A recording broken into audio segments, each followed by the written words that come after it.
Okay, welcome everybody to Middlesex University and our Childhood and Society SIG Series 2025. And we've had some amazing speakers and we've got lots of great speakers coming, but the one that we're focusing on at the moment is Professor Federico Farini. He's going to be sharing with us his expertise and his paper and his research, focusing on how do children's rights mean what they mean and what they mean for childhood. What do they mean for childhood? And this will be from the perspective of sociology of law. And Professor Farini is currently at University of Northampton, also Modena Reggio Emilia, and Rome as a visiting professor. And he leads the Centre of, I have to make sure I'm right here now, Federico, of psychology and sociology. Is that, I hope I'm right on that one. Psychological and sociological sciences. There you go. Thank you. So you're very welcome. Remembering that this is a safe space for everybody here on this gathering. So our presenter normally presents for about 35 to 40 minutes, and then we have 20 minutes for dialogue, discussion, networking, and anything else that comes up with the session. Please use the chat if you've got any questions, reflections, or anything at all. And then at the end, then we'll kind of open up a dialogue. So over to you, Federico, and you're very welcome. And so all of our delegates as well today. Thank you all for giving up your lunchtime. Okay, thank you very much, Angela, for organizing this. I think it's a great opportunity for researchers and scholars, practitioners to share their experiences. I do value the Childhood and Society seminars. Myself, I have attended a few of them in the past. And okay, so let me just start my timer so I'll make sure that. Okay. Then good afternoon, everyone, and it is a great pleasure for me to be back at Middlesex, although virtually. I still have a Middlesex cap to show how close I still feel to your university, or this university where I worked for 2 years in the past. But let's delve into today's presentation discussion. And as Angela introduced me, this presentation from a disciplinary point of view can be seen as pertaining to the field of sociology of law, which is a field I'm very much interested in. And these are the themes, the topics that I aim to discuss with you over the next 38 minutes and 50 seconds. Okay, and we can start from discussing sharing and what do I mean when I use the definition of social semantics applied to children's rights. So social semantics is sociological concept that has been used within several sociological traditions, for instance, social system theory or the functionalist sociology of Talcott Parsons. It means social semantic refers to the process of meaning making within a society where meaning is created and reproduced through communication. Okay, communication understood as the genuine social operation. Okay, so through communication, the meaning is constructed, is created, and including the meaning of children's right. And I have chosen to focus on children's rights in particular because I believe they are very, very interesting as an example of an effort, let's say, to make sense of what? To make sense of what sociology of law recognizes as a paradoxical relationship between a fundamental social process.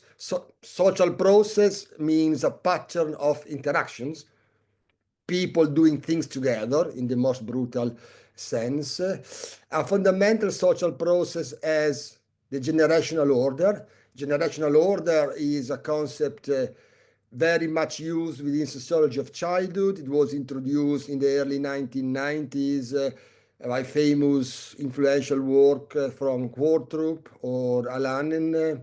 And generational order describe a process whereby children and adults interact within, guided by different positioning in terms of mutual responsibilities and expectations.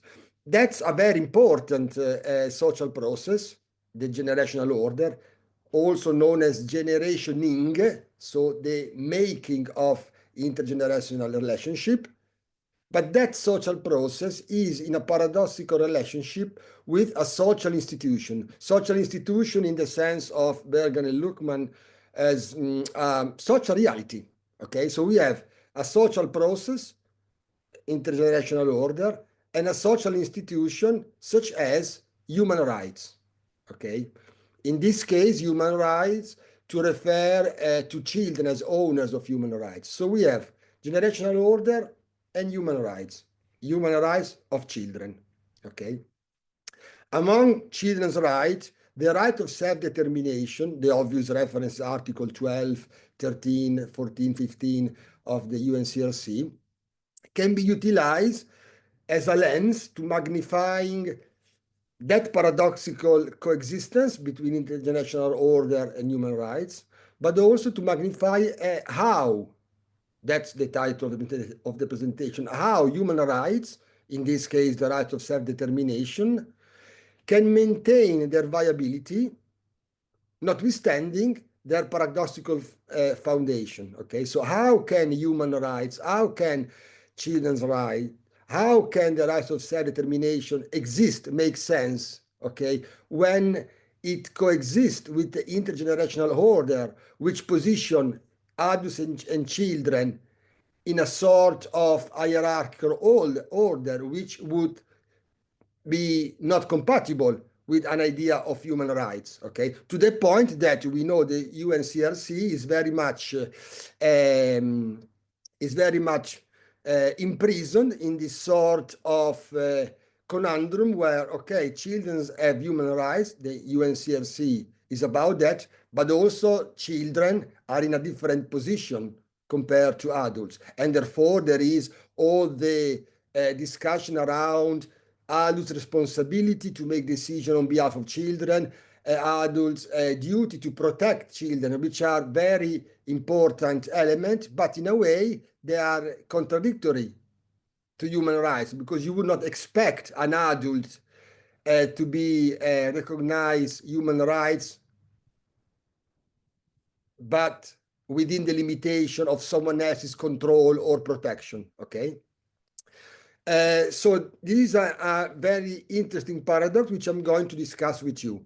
So what I can anticipate, okay, and what is a sort of conclusion by saying that what children's rights mean, their semantic, okay, is intrinsic, is connected to a social institution.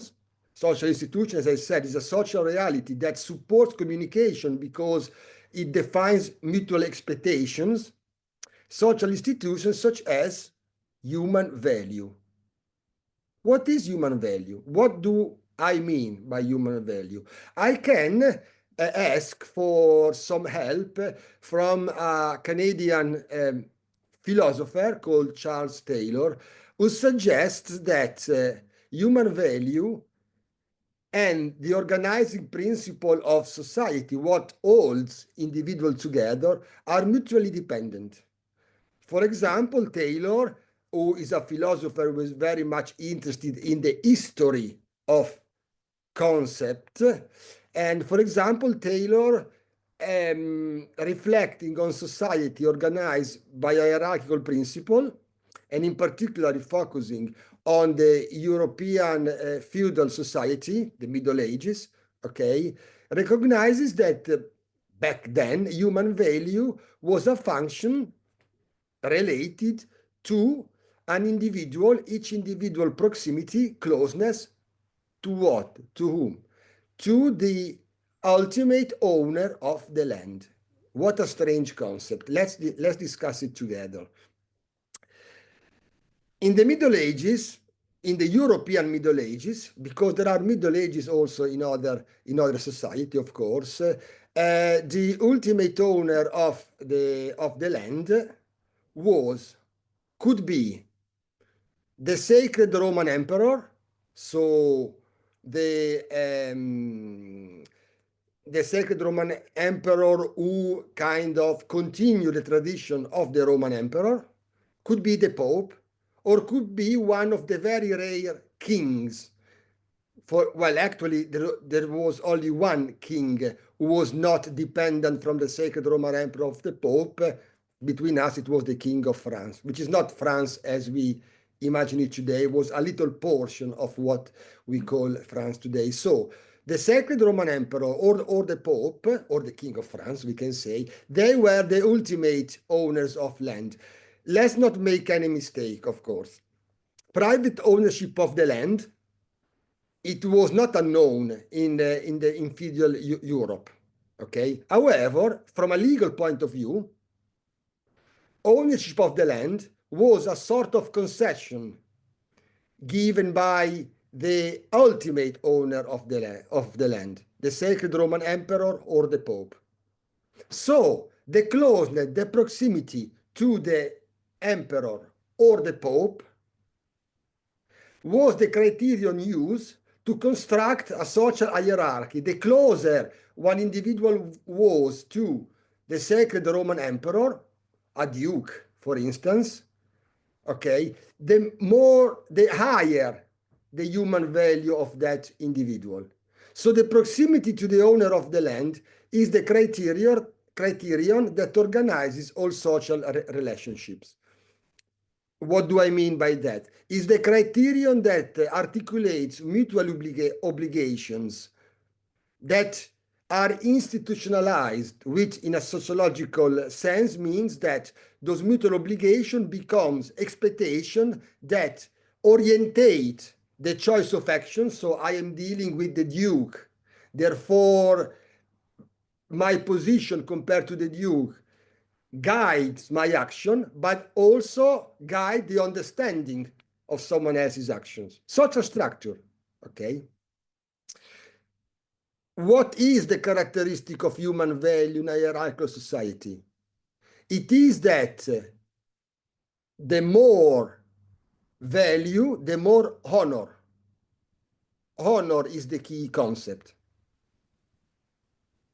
But what is honor? Honor describes the position of the individual in this hierarchical society, but is honor something that I can achieve, that I can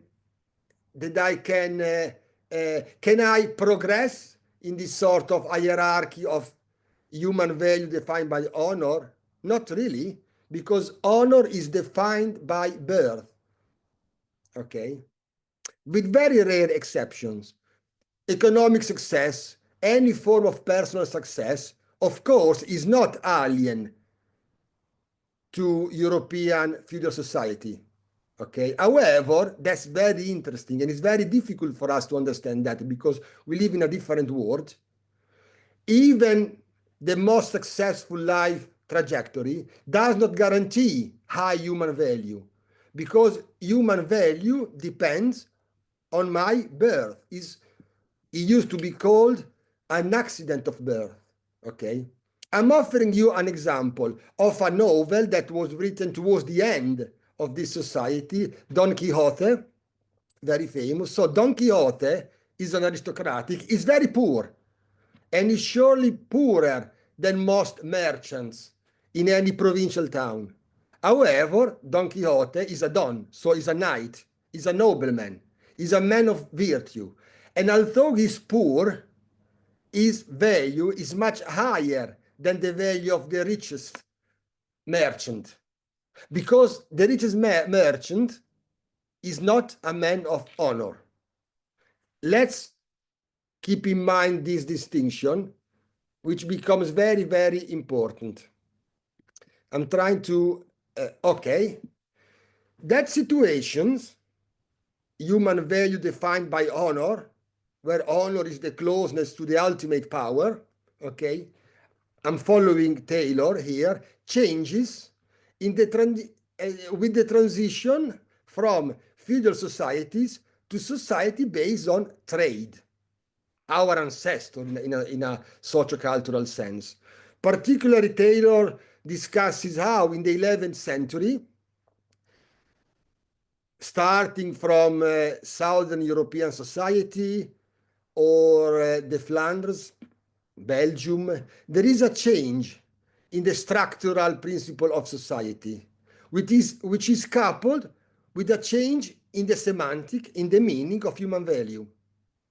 Taylor indicates the development of trade as the cause of transformation. Why and how?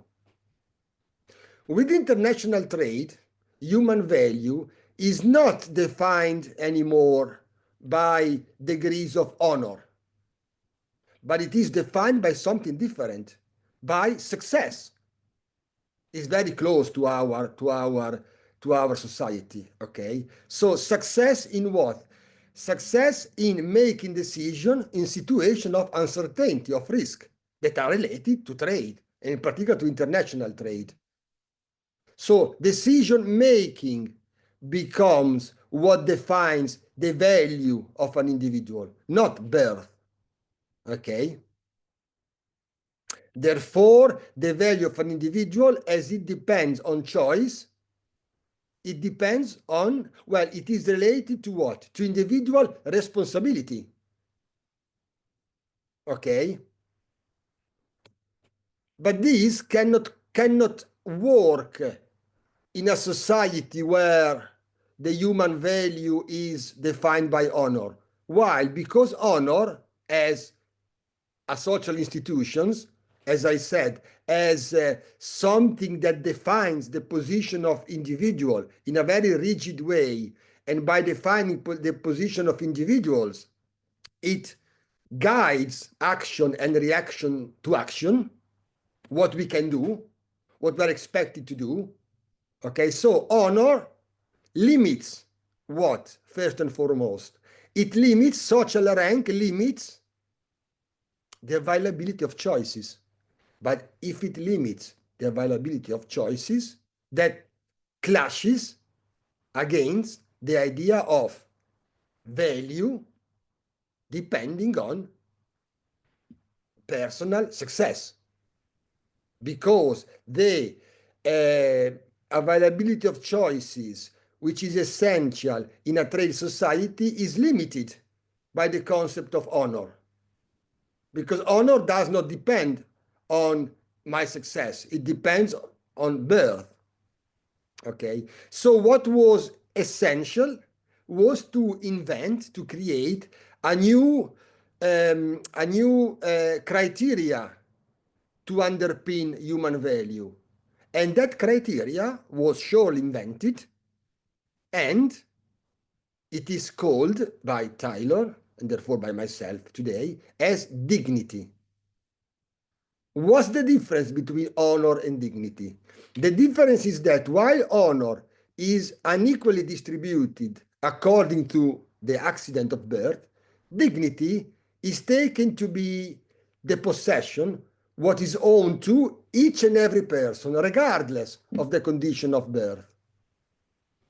With dignity, human value becomes ontologically, essentially equal and universal.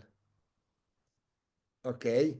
Dignity is an individual and universal attribute, indifferent to birth, indifferent to group membership. Okay? And because human value depends on dignity, because human value, depending of dignity, creates a sort of universal distribution of value, that allows that gives room for decision making, for availability of choices. Because what I can do does not depend on who I am. Okay?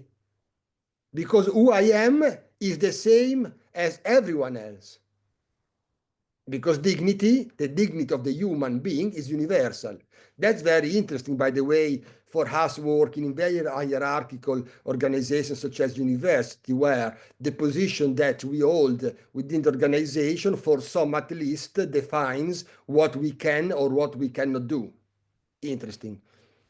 The old principle of honor still survives in some corner of our society, for instance, universities.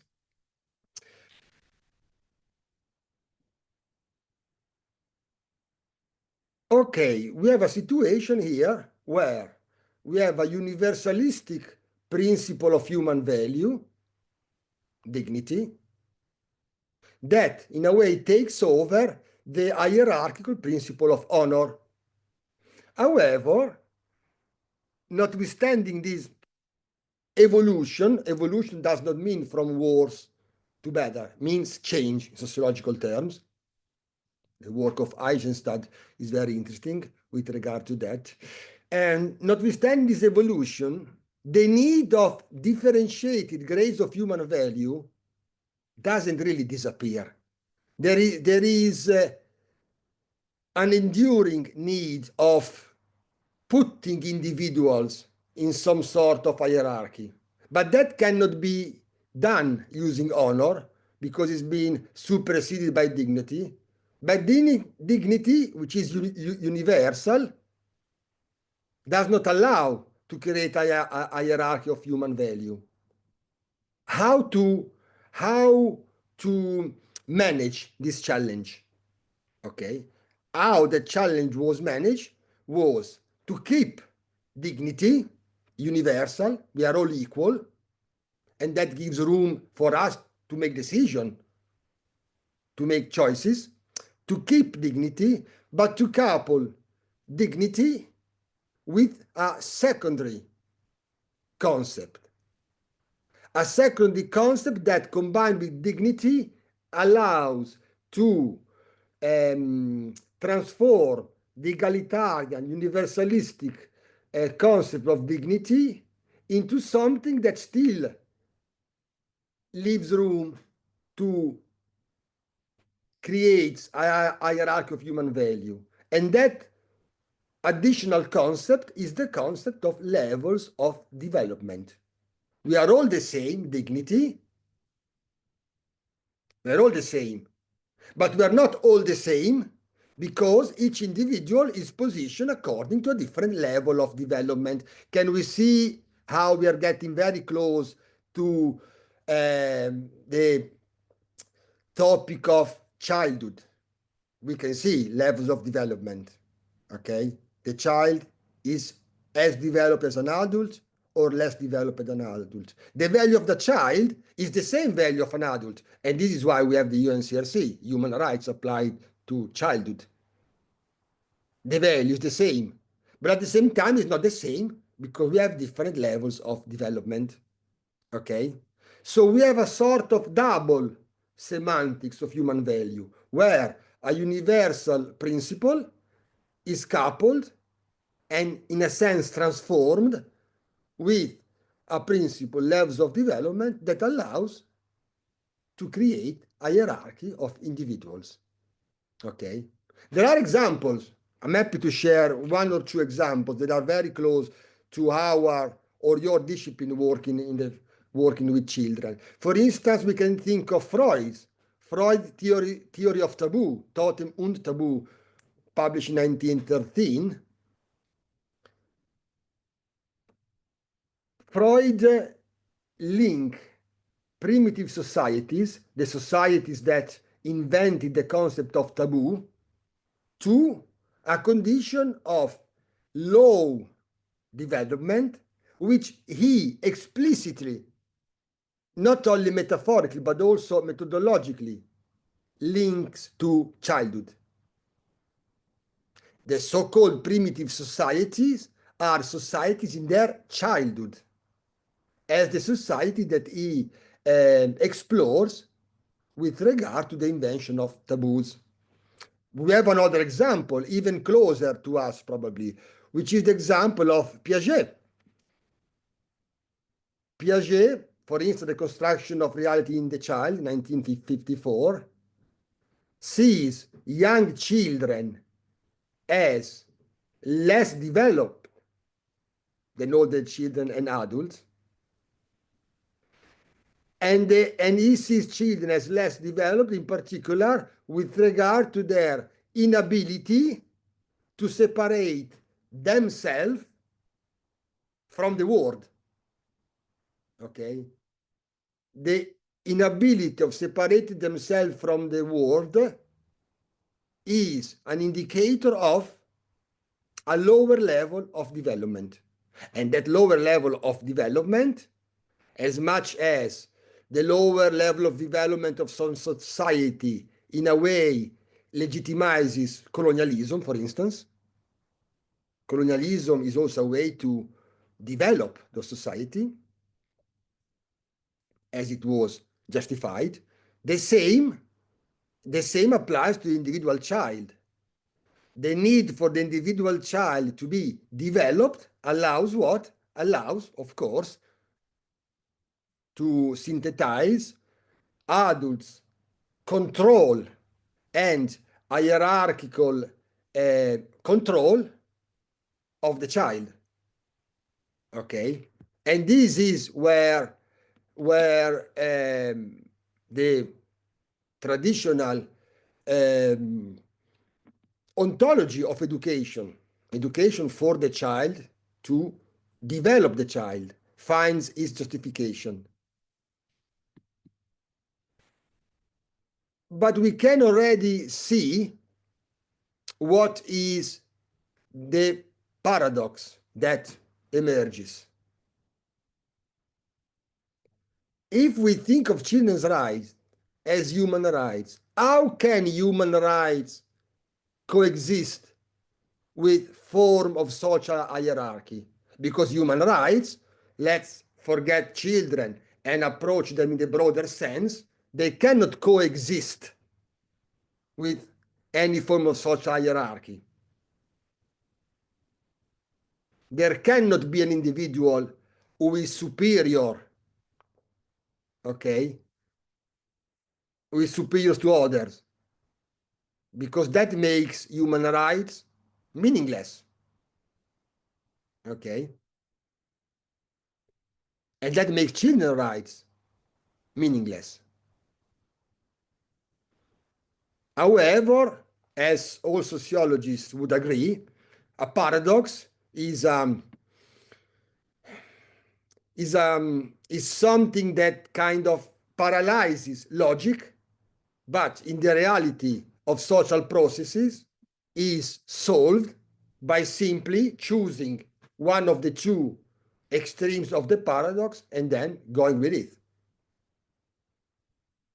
Therefore, we can see how the paradox of children's rights as human rights coexisting with intergenerational hierarchies is often solved by taking the intergenerational hierarchy way, and we know children, the development of the child is a duty responsibility of the adults, and that duty legitimizes also control.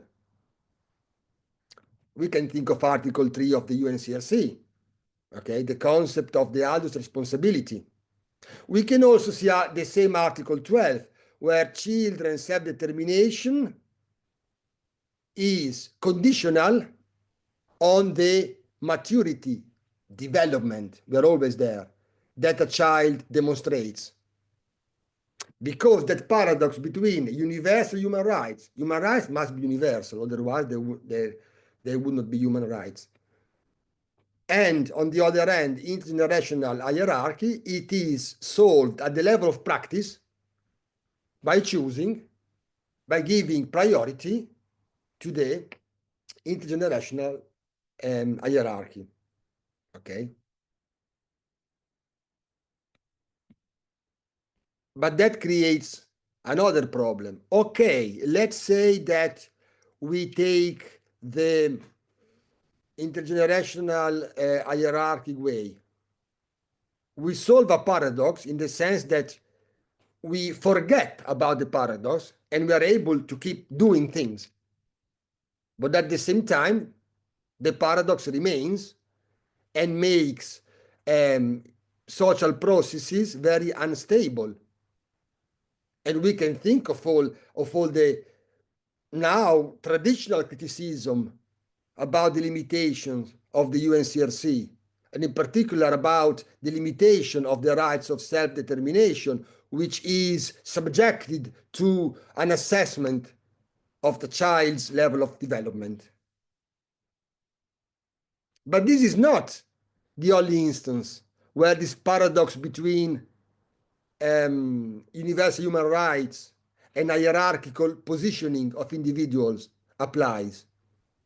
For instance, another example among many other, let's think about the paradox created by something we are all very affectionate to, which is citizenship. Citizenship excludes some individual from fully enjoying human rights. For instance, if you're not a citizen, you cannot vote the country. There are limitations to your freedom of movement if you're not a citizen. If you're not a citizen and you leave a country, you cannot leave the country for a long period of time because you lose other rights. For instance, the right to abode, the right. That paradox is very important, not only for sociology of law, I think. It's important for our lives. So how can that paradox be justified? And when I say justified, I'm thinking of how a society can tell a story about itself that justify a situation where at the same time we are all for human rights. But then on the other hand, not everyone is fully included in human rights because of citizenship or because of age or both. Sociology of law, in particular the branch called constitutionalism, helps to understand how a society can manage that. And a society can manage that through another distinction between human rights and personal rights. Human rights are universal, the same as dignity, is the same semantic trick. Human rights are universal, everyone is included. Personal rights are not universal. They depend on what? They depend on citizenship. So we can have universal human rights and conditional, exclusive personal rights. And now we can go back and focusing on the position of children. I can offer you the example of education, for instance. Education is a human right, is for all children, UNCRC again. So children are included in education. It's an expression of a universal human right. But when in education, as a social context, they don't have full citizenship in a metaphorical sense. They don't have full citizenship because they are included in hierarchical relationship, which are justified, everything holds together, by the duty of the adult to secure a successful development of the child. So we have children who are in education because of universal human rights, but when in education, they are excluded from a range of personal rights. In particular, we can imagine the right to make decisions concerning their own education. There are curriculum. There are rules of behavior. that are justified in the name of the universal rights of education, but at the same time exclude children from personal rights. And this is what explains the contradiction between the Article 3, the best interest of the child for the child from the adult, with Article 12 and others concerning self-determination. It is not because the people who wrote the UNCRC were sloppy. They didn't notice it. Because this is an essential paradox of our society, of what Delancey called European modernity. Okay?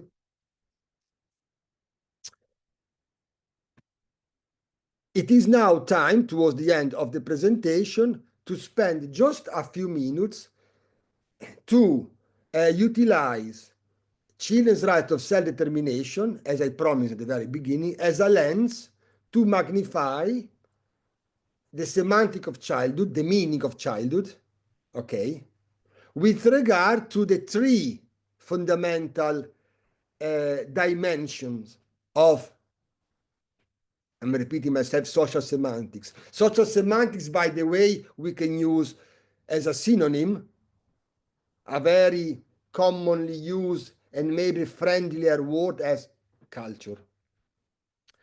The culture of childhood can be articulated, magnified, using as a tool the children's right of self-determination. First, in the material dimension.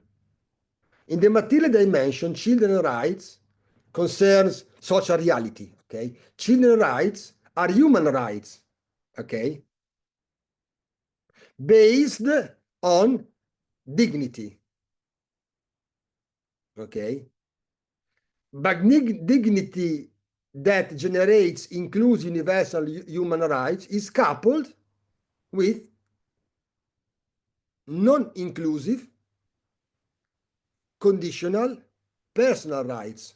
So in the material dimension, we have a semantic of childhood where the position of children as holder of human rights is combined with the exclusion of children from personal rights, which is justified by what? By a sort of social project, which is the successive development of the child into adulthood. In a way, the present is conditioned by the future.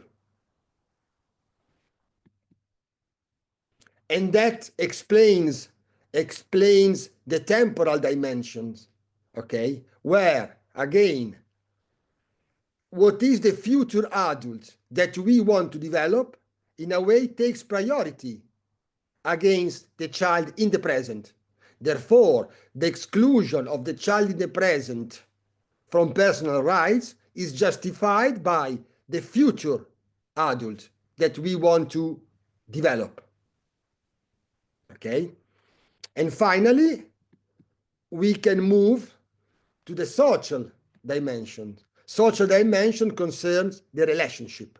Okay? I've already introduced that with the concept of intergenerational order, and I can focus on one aspect of the intergenerational order, which is agency, the very known concept of agency.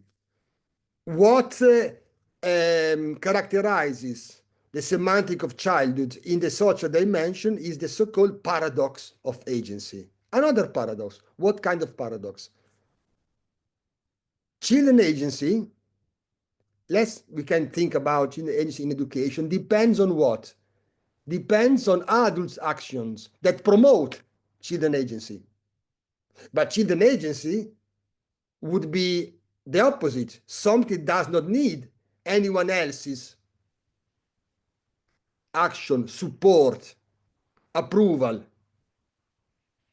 So we have this paradoxical condition of children's possibility of choices of action, which means agency, is subordinated by adult actions. I can then move to the last slide that summarizes the presentation. So children's right the right to self-determination, among others, they can exist as a cultural form, as social institutions, a piece of social reality that we consider when we interact with others. Children's rights can exist as a social institution because the distinction between human rights and personal rights allows the coexistence of the universality of human rights, inclusiveness, and exclusiveness of personal rights. I would not underestimate the importance of the UNCRC, in particular because what the UNCRC does, in my opinion, is what we can call the constitutionalization of the child. Now, as a constitution is the law that defines how laws can be made or changed, the constitutionalization of the child is protecting the child from the aspect of human rights, from any attempt to deprive the child of human rights. As the Declaration of Human Rights constitutionalizes the individual, protecting the individual from attempts to deprive it from human rights, the same, the UNCRC, constitutionalize the child as a constitution. We do not have a constitution in this country, but let's talk about another English-speaking country, the US. As a constitution cannot be changed through an ordinary law. So because what the constitution protects are rights that cannot be changed by the will of a majority, even if a 100% majority, because constitution is stronger than any law. The same applies to children's rights. Children's rights are constitutionalized because they cannot be changed, not even by the will of the 100% of a population. I don't know how to stop this. Okay, hopefully. So they cannot be changed. No will is strong enough to change children's rights because they are constitutionalized. So that means the UNCRC is very important. I'm very keen on highlighting the importance, the value of the UNCRC. But I'm also very keen to recognize that the ambiguities of the UNCRC are related to a fundamental paradoxical coexistence between human rights and personal rights, between digging deeper the universal concept of dignity that defines equal human value for everyone with the concept of development, levels of development that keep creating hierarchies between individuals in a very clever way, creating hierarchy without denying the universal principle of dignity. Okay, and here we really get to the core of social semantics of childhood and social semantics of the position of each and every individual in our society. I think I nearly respected our 40 minutes. So while inviting you to ask any questions, I would invite your attention to a couple of publications. Both of them are open access, one written with Angela as well, that really develop in a more extensive and surely refined way what I have tried, what I've shared with you today. So, of course, there are so many references, further references I could share with you, but I want you to get in touch with me if you want to read more, in addition to the main reference that inspired this presentation. Okay, so thank you very much. Thank you very much. Always a pleasure to, join the Middlesex intellectual community. Okay, thank you. Professor Farini, thank you so much for a really inspirational use of your first 45 minutes, which I think you met the timing brilliantly, where you've taken us, you know, through you made us much more conscious, really, of the paradox that kind of underpins hierarchy or positioning within society, particularly if we look at human rights, children's rights, and the processes of how we position within society. And you've really provoked me to think about, and I'm going to go to Lord S next, I'm not going to hog it as the chair, but you know, you've really provoked reflection on how and where we position each other because of the roles that we have and how these bestowed and inherited rules and regulations of the hierarchical kind of inclinations that go with roles kind of come out in our language, in our behaviour, with each other, but also with children. So thank you so much for all of these provocations.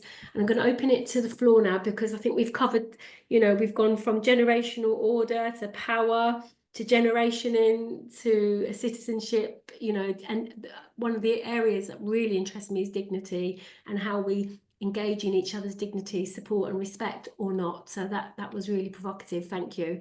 So I'm going to hand over to Lord S, our colleague again from Middlesex. And it's great to have you back at Middlesex, Federico, as well, by the way. No, thank you very much. And yeah, well, I'm looking forward to interacting with you. I would have something to say, but maybe for the end. Okay, thank you. Lord S. Thank you, Angela. And thank you, Federico. That was such an interesting and, as you said, Angela, thought-provoking presentation. I have a question, Federico.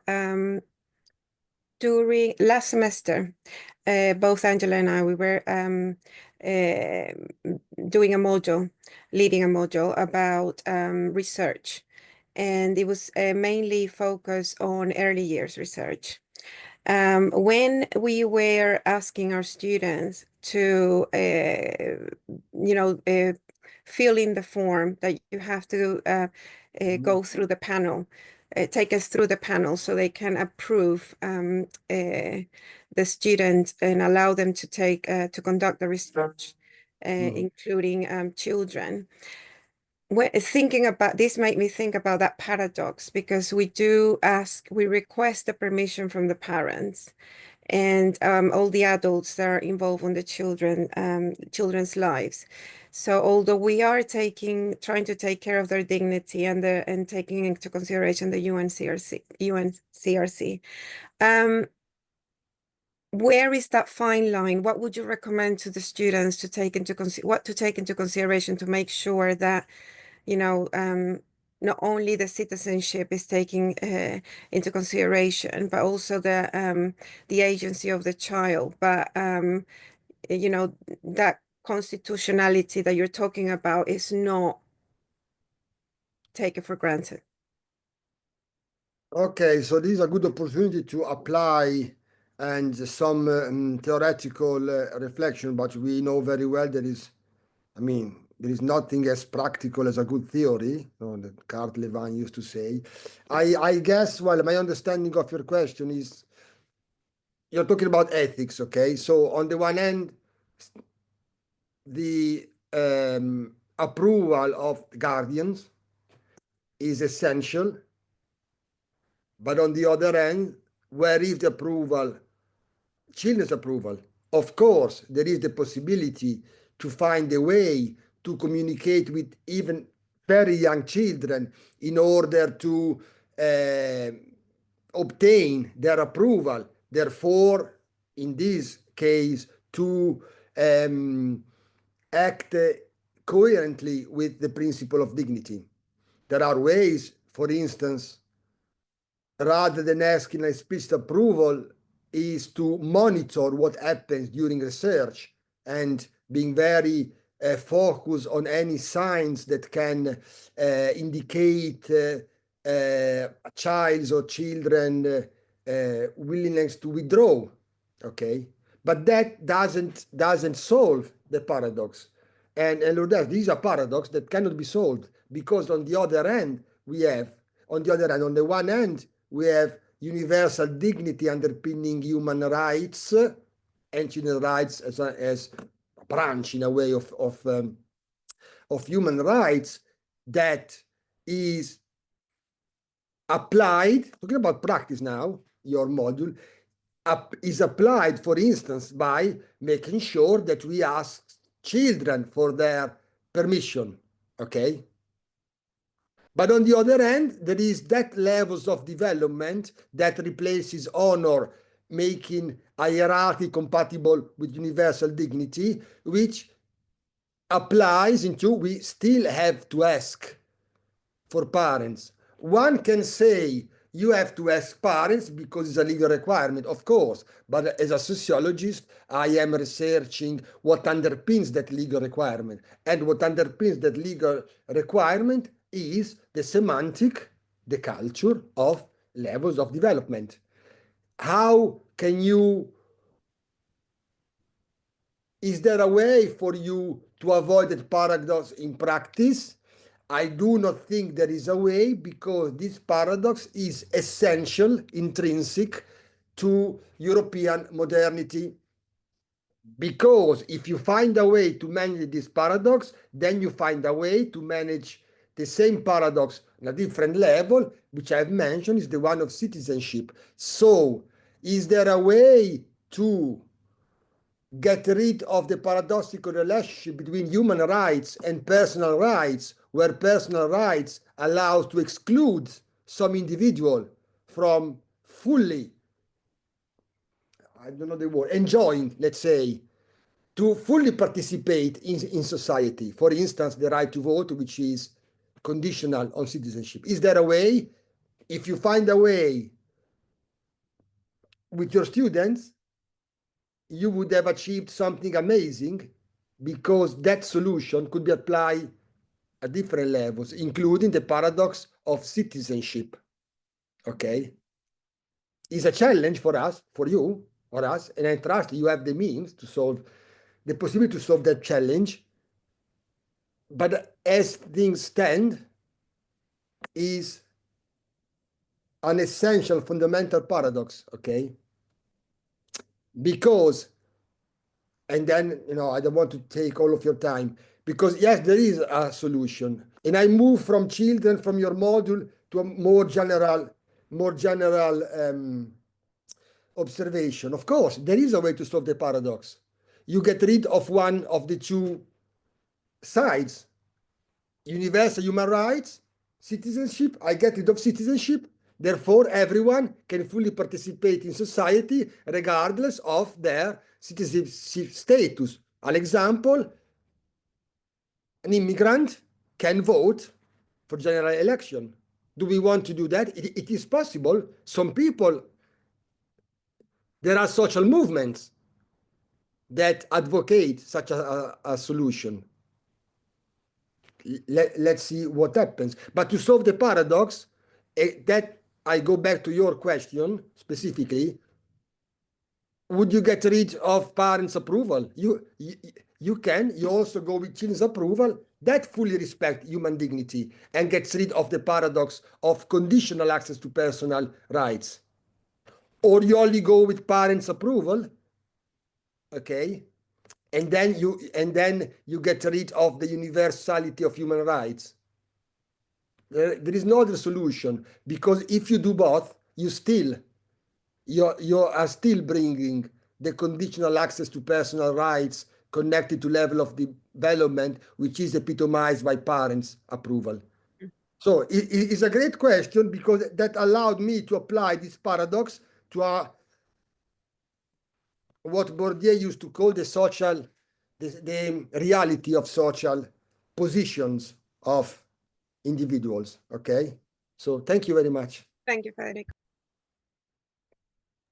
Thank you. Does anybody else want to come in there? Nathan, I don't know if you wanted to come in with your ethics hat on, since we're talking about ethics there with Lord Essie's fabulous question. I've not really got anything to add, actually. But I think it was really interesting. I'm thinking about that concept of dignity in the context of doing educational research, or any research for that matter, is really, really important for sure. And it also, as you've encountered yourself and as we encounter on the Education Studies programme, it can be quite challenging emphasising the importance of these things to students as well. But I'd just like to say thank you to Federico for some really interesting philosophical probings around these notions. Yeah, thank you, Nathan. I know very well your research, children, family, which really crosses the the position of children and adults, and but that can also apply to different aspects. For instance, the one related to social class and to differential access to citizenship that based also on socioeconomic status. So yeah, so thank you. It was a pleasure for me to see that you have attended because I value your work. I'll tell you what it does make me think of, though, partly because I've just been writing about this for a lecture that I'm going to be delivering this week. But it's not just it's not just about thinking about dignity in terms of research ethics and how we think about those kind of things as well. We've got to think about responsibilities of care and care ethics across institutions. So it strikes me, for example, every time I walk down to Vine Building, I mean, I don't know, Federico, if you can remember, but you come and encounter the empty nursery, for example, and we think about the kind of attitudes towards dignity for children and staff and student carers at a university. I think those things need taken into account as well. I mean, it's a bit broader than thinking just about children's rights, but I think we can take some of these ideas around dignity and and maybe some of these paradoxes around care in relation to how universities operate as well. Yeah, it is very interesting because, of course, this presentation was more concerned, again, from a standpoint of sociology of law, to theorizing this paradox. But then there is another dimension I've just mentioned, is the organizational dimension. So universities are organizations where there are rules and procedures that intersects that paradox and makes that paradox real at the level of the experiences of individuals. This is a very interesting aspect, which I'm not in the position to give the due relevance to the organizational aspects because I'm ignorant concerning sociology of organization. But I'm not ignorant enough not to see that there is another dimension that intersects this kind of fundamental paradoxical relationship between universal dignity and conditional level of development for human rights and personal rights. Thank you. Federico, thank you so much. And Lourdes and Nathan, thanks so much for your reflections and points to provoke us all further. Federico, thank you so much for coming back to visit us here at Middlesex and for sharing your expertise and research and your articles. I've put your email down on the chat if anybody wants to contact you directly for publications, and I will put the recording of this up on the Childhood and Society SIG so that anybody can access it if they wanted to go over anything again. And our next session will be on the 3rd of March with Dr. Abel Longo, who will be looking at Standing with Trees, proposals for an eco-pedagogy of poetry. So we look forward to our next session. And again, thank you so much, everybody, for giving up your time today and for sharing the space with Federico Farini. Thanks. Thank you. I may say thank you, Angela, again. Thank you, all the people attending. Thank you, the people who ask questions, because it's always, we learn through dialogue, okay? Because dialogue is not only communication, but it's an opportunity for each and everyone to kind of detach him or herself from his own ideas and beliefs, as looking at him or herself through the lens of someone else. But of course, we need to listen. And that was a great opportunity for me to listen to you as well. Okay, thank you. Thank you. I'm going to close it down now. But if Pretty wants to stay on, everybody wants to leave. But Pretty has a point. I don't know, Pretty, if you wanted to come into that. But please do leave if you have to leave, everybody else. Pretty, you've made a point on the chat. Do you want to come in with that? Don't have to, no pressure. I can read the chat. Let's see. I can come in with the audio, yeah. Thank you, Pretty. So yeah, I was just asking, so the way that we view ethics in the early years of ongoing, so it's basically something that we have to keep reviewing depending on the specific situation you're dealing with. I'm just thinking, does that give us an opportunity to interact with both ends of the paradox? Because there's a point when Professor Federico said, it's more of, there's no middle ground. You end up going either way.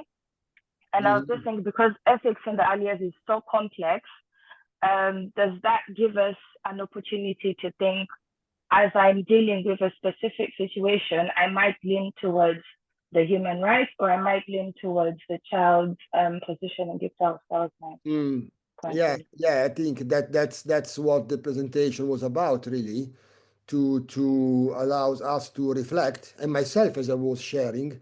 And well, I can read your Peter can read your message in the chat, and if we view X in the early years, so exactly.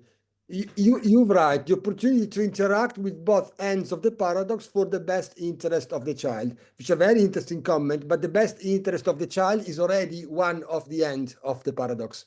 Okay? Sure. Because the best interest of the child, no, actually, is not, sorry. I need to correct myself. It depends what you mean. Who is the child? Is the child in the present? Yes, I'm more Or speaking is about the the child in child the as the present. future adult? I was thinking more of the child in the present, because I feel like the present does influence the future. Okay, so if it's the child in the present, what do we mean by the best interest of the child in the present? For instance, is the best interest in the sense that, let me use very brutal words because it's my limitation, is what the child wants to do, because the child as the one who defines his or her own best interest, or best interest in the sense to create the best possible condition for the child to develop, to grow. What do we mean by this best interest? So that's where I was thinking, depending on that specific situation where you have to make that decision, then you go with your ethical point of view and think, am I in this moment, what is, I guess at the end of the day, there is still a hierarchy, because you're still going to end up choosing which one is more important at that moment. Because, for example, if a child in the moment, I was in the nursery, if in the moment they do not want to change their nappy, or maybe they don't want to do a specific activity, and I'm thinking, okay, it's for their development, but in that moment, their agency matters more. So I can go with their agency, but that doesn't mean I've neglected their educational interests forever. I think that's where I was kind of coming from. Okay. Yeah, no, that's very interesting. When I say what is very important for me to highlight is that what can be an object of criticism in many studies related to children agency is that they present a sort of ethical, nearly ideological preference for children agency in a situation like the one you just mentioned, situation from practice, which is what really matters to me myself. Some author within the area of childhood studies, children agency, will say, well, a children agency has always priority because it is a way for children to be citizen in the education system, okay? And but my interest is more modest, so rather than telling how things should be, which translated mean to describe something that is not, I prefer to describe something as it is, in my opinion. And what it is that paradox. And now you manage the paradox in specific social situation. Yeah, it really depends. It's very contextualized. However, I will leave you with a question. Is there a situation where is the child who chooses, who thinks, well, Oh, I lost you there. I think he's lost his. I think he was going to ask something about. am I lost? Am I here? Yeah. If you can just come up, we just got to the bit where you said, "Is it the child?" Okay, so is there a situation where things are the other way around? So is there a situation where is a child who is in the position to make a decision concerning what is the best interest of the adult? very That's unlikely. something to think about, yeah. Yeah, it's very unlikely. And why is very unlikely? Not because our society is cruel and our society doesn't care about children. Our society cares a lot about children, but it is very unlikely because of the old paradox between universal human rights, where I cannot make a decision for Angela, okay? Yeah. It is combined with the conditional personal rights underpinned by the concept of level of development that allows me to make a decision for a 4-year-old Angela, okay? While that same doesn't happen because level of development creates a sort of hierarchical positioning, okay? Where expectation concerning what to say, what to do, and how to understand what to say and what to do are impregnated with this hierarchical positioning. So that's an example. You see how theory is not you in general, not Yeah. how theory becomes very practical if we commit to make theory practical. Okay. It is Okay. a problem for sociologists, because some sociologists like to emphasize their detachment from practice, because if you detach from practice, then you can avoid the challenge of testing what are your theories. So you can fly high, okay, in the blue sky, I think. Just for time, I'm Precious. Thank you. I've just realised who you are, Precious. So thank you very much. I've just said, I heard your voice. I was like, oh, Precious. So that was a really provocative way to draw out the paradox that you're dealing with in practice and showing how the theory translates into your practice and how you're embracing and moving that forward and trying to manage that. And that's the whole issue, is about around ethics and the paradoxes. So I think we need another session of this. It would be great to carry this on. Thank you so much, Precious, for coming in at the end. I'm sorry to everybody, I've kept you all a bit longer. As a chair, I've been a bit naughty. I haven't kept that's okay. We are discussing, and just to feel is an invite for everyone, myself, to value the importance of, it's not my discipline, well, partially of history for our own disciplines, because Foucault's genealogy of meaning is rooted in history and is so well. We all know about, of course, Philippe Arié, which is an dated but still valid example of how trying to follow the history of the present is a way also to understand the present, not only the past. Okay, thank you so much, Professor Farini, and everybody that stayed on a little bit extra today. Thank you also for your time. Look forward to our next meeting. Thank you. Ian, thanks a lot, Fede. Thank you. Thanks, Precious. Thanks all. Bye.